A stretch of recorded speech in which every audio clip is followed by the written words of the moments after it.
Assalamu alaikum wa rahmatullahi wa barakatuh, mes chers frères et sœurs. Aujourd'hui, je vous invite à plonger dans un mystère que peu osent aborder. Une vérité voilée, silencieuse, profonde. Celle qui entoure les souffrances du Mahdi, ce personnage promis à une mission titanesque. Mais si l'on vous disait que, bien avant son apparition, il souffre déjà, qu'il porte en lui une douleur invisible, connue seulement d'Allah et révélée à certains cœurs éclairés. Ce que nous allons évoquer aujourd'hui n'est pas un récit classique de triomphe, de conquête ou de gloire. C'est l'histoire d'un homme choisi, préparé, mais aussi éprouvé dans sa chair et dans son âme. Un homme que l'on imagine souvent comme fort et conquérant, alors qu'en réalité, sa force naît d'une épreuve intime. Une maladie secrète, une douleur constante, une solitude écrasante.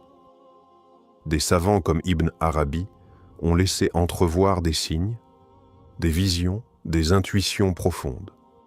Selon eux, le Mahdi n'émergera pas comme un guerrier intact, mais comme un homme brisé, renforcé par l'épreuve. Et si cette maladie dont il souffre n'était pas un obstacle, mais le signe même de son élection divine? Aujourd'hui, il ne s'agit pas seulement de parler du Mahdi comme d'un futur dirigeant. Il s'agit de découvrir l'homme, celui que Dieu prépare dans le secret, loin des regards, dans la douleur, dans le silence, et dont la guérison pourrait bien être liée à celle de toute la Oumma. Frères et sœurs, êtes-vous prêts à entendre ce que peu osent dire? Êtes-vous prêts à voir le Mahdi, non pas comme un mythe, mais comme un cœur qui saigne pour nous? Lorsque l'on explore les textes spirituels les plus profonds, on découvre que le Mahdi n'est pas seulement un leader politique ou religieux, mais un être façonné par des souffrances invisibles. Des figures comme le cheikh Ibn Arabi, dans ses révélations mystiques, évoquent un être dissimulé, éprouvé dans son corps et dans son âme, avant même d'apparaître au grand jour.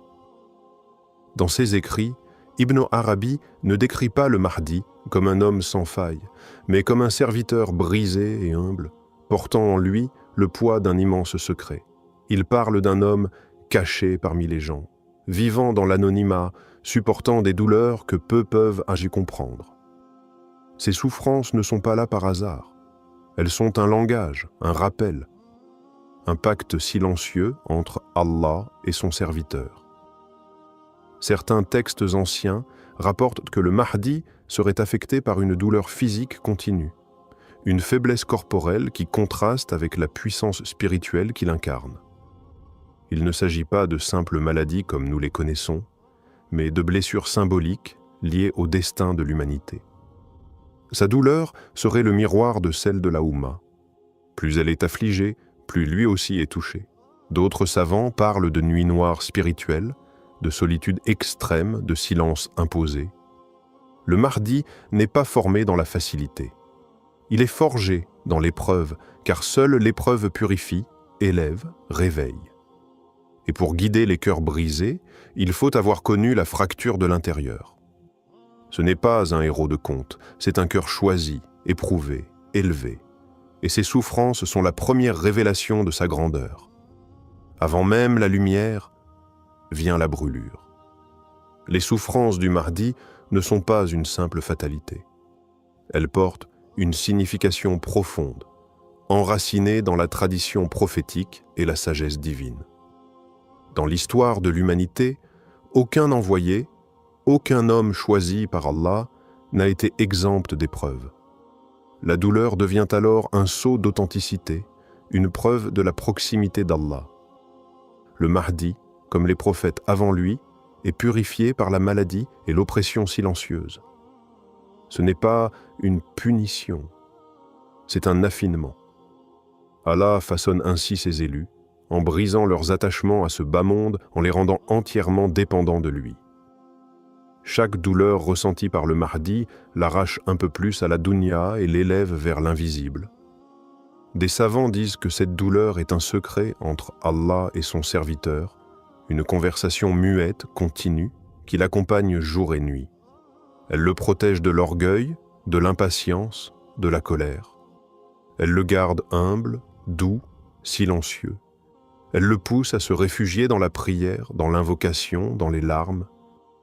C'est dans cette intimité spirituelle, loin des hommes, que le Mahdi est préparé. La maladie n'est donc pas un frein à sa mission. Elle en est la fondation. Comme un feu purificateur, elle brûle en lui tout ce qui pourrait entraver son rôle. Elle détruit l'ego, elle assèche les désirs, elle vide son cœur pour que seul Allah y demeure. Et lorsqu'il sortira, il ne sera pas un homme fort par ses muscles, mais un homme fortifié par la douleur, lucide, doux et redoutable. Car sa souffrance, loin de l'affaiblir, l'a transformé en miroir limpide de la volonté divine. L'un des aspects les plus marquants du parcours du Mahdi, tel que décrit par plusieurs savants spirituels, est son isolement profond et volontaire, imposé par Allah. Cet isolement n'est pas une fuite. C'est un ordre divin, une nécessité pour forger un être capable de supporter la lumière et le poids d'une mission planétaire. Comme Moussa a été retiré du peuple pendant 40 nuits, comme le prophète Muhammad a été isolé dans la grotte de Hira, le Mahdi est tenu à l'écart, loin du tumulte, loin des regards. Cet isolement est dit marqué par le silence, la solitude, la douleur physique et la réflexion intense. Il vit parmi les hommes, mais il est comme invisible. Allah l'a caché, non par peur, mais par sagesse. Il ne doit pas être contaminé par les passions de ce monde. Chaque jour, il observe, il pleure, il patiente. Son cœur est brisé 1000 fois par ce qu'il voit, l'injustice, la décadence morale, la confusion dans la Oumma. Mais cet isolement n'est pas un abandon, c'est l'école secrète d'Allah. Loin des applaudissements et des louanges, c'est là qu'il apprend la vraie reliance. Il découvre la force du tawakkul, l'endurance, la douceur face à la douleur. Ce silence qui pourrait tuer un autre homme renforce le Mahdi. Il n'a pas besoin de paraître, il a besoin d'être. Et Allah le prépare dans le mystère, comme on façonne une lame dans l'obscurité avant de l'exposer à la lumière. C'est dans ce vide apparent que la grandeur du Mahdi prend forme, doucement, mais inévitablement. La souffrance du Mahdi ne se limite pas à une maladie physique identifiable. Elle est bien plus profonde, intérieure, subtile, invisible aux yeux du monde. Il ressent une fatigue constante, comme si son corps portait le poids d'une autre époque, d'un autre monde. Son cœur est souvent lourd, sans cause apparente. Il ressent une tristesse sans nom, une sorte de mélancolie spirituelle que même la prière ne dissipe pas entièrement, car elle ne vient pas de lui, mais de ce que lui fait porter Allah.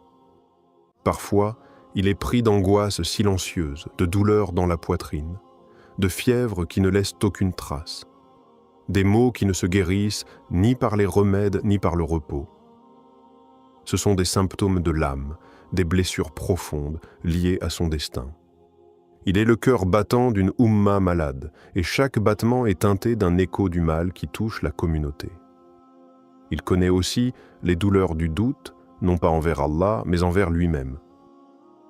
Pourquoi suis-je encore là? Pourquoi suis-je celui qui doit porter ce fardeau? Il pleure parfois seul, dans la nuit, en se sentant indigne. Et pourtant, c'est précisément ce doute qui confirme son authenticité. Car seuls les véritables serviteurs se sentent trop petits pour une tâche immense. Il ne parle pas de sa souffrance. Il la cache. Il sourit parfois, mais au fond, son âme est en feu. Et ce feu est ce qui le distingue. Un feu intérieur qui ne détruit pas, mais qui purifie. Ce feu est la réponse d'Allah à une Oumma qui a trop longtemps éteint la lumière. Le Mahdi souffre, pour nous. Il y a un lien mystérieux, mais puissant, entre la douleur du Mahdi et l'état de la Oumma. Sa souffrance n'est pas individuelle.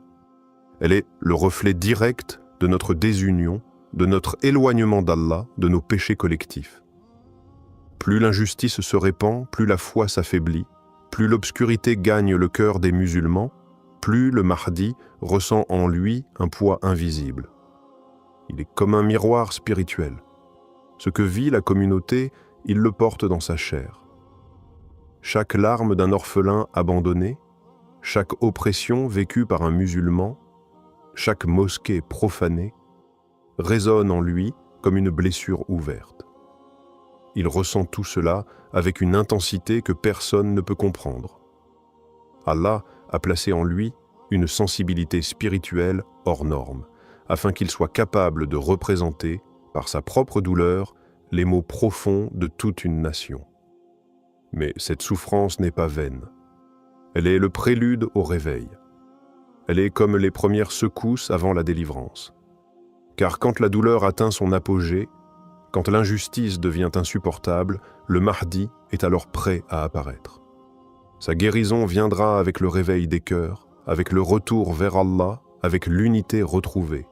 Plus encore, c'est notre retour sincère qui soulagera sa douleur. Car Allah ne l'a pas envoyé pour marcher seul, mais pour guider ceux qui veulent revenir. Si la Ummah guérit, lui aussi guérira. Si elle se lève, lui aussi se relèvera. Son mal est notre miroir, et sa lumière, Inch'Allah, viendra de notre Tauba. Frères et sœurs, il est temps d'ouvrir les yeux. Le Mahdi ne viendra pas comme un héros de fiction, fort, inébranlable, célébré dès son arrivée. Non. Il surgira blessé, silencieux, marqué par les années d'attente et de douleur. Il sera celui qui a pleuré pour nous avant même qu'on pense à lui. Et si nous ne réalisons pas cela maintenant, nous risquons de ne pas le reconnaître quand il apparaîtra. Il est celui dont la souffrance nous accuse. Car tant que nous restons divisés, tant que nous vivons loin d'Allah, tant que l'injustice règne parmi nous, il ne peut pas être soulagé. Il est comme suspendu dans le temps, attendant que la Oumma réponde à l'appel divin. Il n'est pas en pause, il est en préparation. Et chaque jour qui passe sans réforme est une journée de plus où il endure pour nous. Il ne cherche ni gloire ni pouvoir. Ce qu'il veut, c'est une communauté debout, une nation réconciliée avec son Créateur, des cœurs vivants qui ne suivent que la vérité. Mais cette vision ne se réalisera pas par magie. Elle commence avec chacun d'entre nous, car notre changement, aussi petit soit-il, soulage un peu de son fardeau. Frères et sœurs, le Mahdi n'est pas un mythe. Il est réel. Et il souffre peut-être en ce moment, quelque part, dans le silence, attendant qu'Allah lui dise « Sors ». Mais avant ce moment, posons-nous cette question sincère. Sommes-nous prêts à le suivre? Ou serons-nous ceux qui l'ignoreront, trop occupés par ce bas monde? Ne le laissons pas porter seul la douleur du monde. Réveillons-nous, relevons-nous, revenons à Allah. Car c'est en guérissant notre propre cœur que nous hâterons par sa permission la guérison du sien.